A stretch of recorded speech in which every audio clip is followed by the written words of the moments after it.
Bonjour, je m'appelle Justin Branchu et je suis administrateur système et réseau chez Ipsi.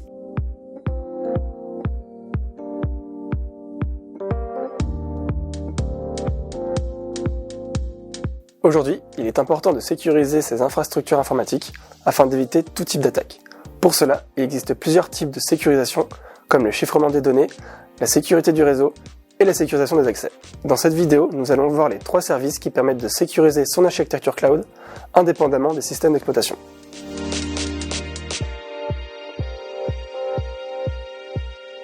Le premier service que je vais vous présenter est le groupe de sécurité ou Security Group.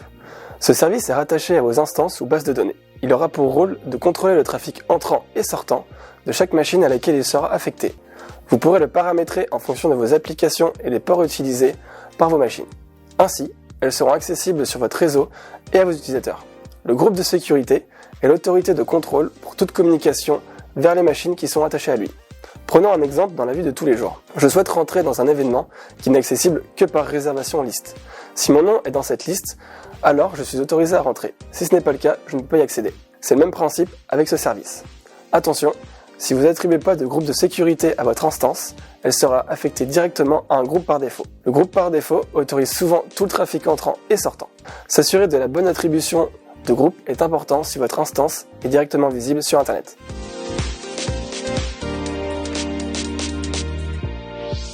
Le second service est le Network ACL. Il est quelque peu similaire au précédent, sauf qu'il est rattaché au service et est facultatif. Son fonctionnement est le même, contrôler le trafic entrant et sortant d'un ou plusieurs sous-réseaux. Il peut être combiné au Security Group pour ajouter une couche de sécurité supplémentaire.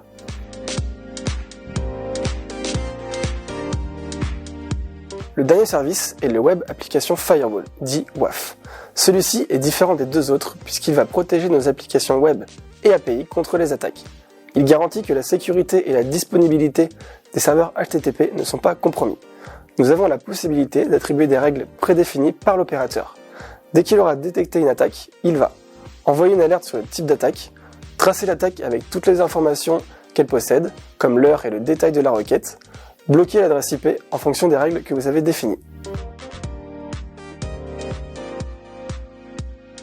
Il est important de comprendre tous ces services afin de bien sécuriser vos infrastructures cloud pour éviter toute faille. N'hésitez pas à contacter Ipsi pour d'éventuelles questions à ce sujet ou si vous voulez des conseils dans la création d'une architecture cloud sécurisée.